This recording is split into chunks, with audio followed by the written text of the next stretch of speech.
Hello বন্ধুরা, তোমরা সবাই কেমন আছো? আশা করি ভালো আছো। আজকে দুপুরের মেনুতে হচ্ছে খিচুড়ি রান্না হয়েছে, কারণ আমাদের এইদিকে আজকে খুব বৃষ্টি হচ্ছে সকাল থেকেই। তো খিচুড়ির রেসিপিটা তোমাদের সাথে শেয়ার করার জন্য আসলাম। প্রথমেই ডালটাকে ভেজে নিয়েছি, নিয়ে তেল দিয়ে ওর মধ্যে শুকনো লঙ্কা, তেজপাতা, জিরে ফোড়ন দিয়ে আলুটাকে ভালো করে ভেজে নিয়েছি। আলু, কেটে রাখা কাঁচা লঙ্কা, আদা দিয়ে ভালো করে ওটাকে ভাজার জন্য দেয়া হয়ে গেছে। এর মধ্যে তারপরে জিরে গুঁড়ো দিয়ে ভালো করে নাড়াচাড়া দিয়ে নিলাম। এরপরে এর মধ্যে সব ধুয়ে রাখা চাল ডাল, এখানে আমরা 2 রকমের ডাল দিয়েছি।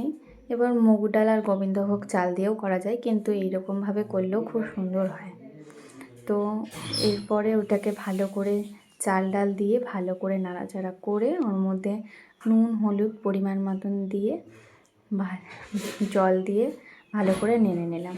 এরপরে এর মধ্যে আরও জল দিতে হবে, তাই জন্য জল দিয়ে ভালো করে নাড়াচাড়া দিয়ে নিলাম।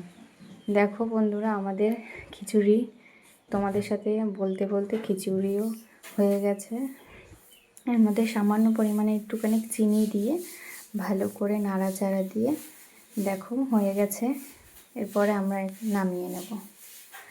ভিডিও কেমন লেগেছে? যদি ভালো লেগে থাকে তাহলে একটা লাইক কমেন্ট শেয়ার করে দিও।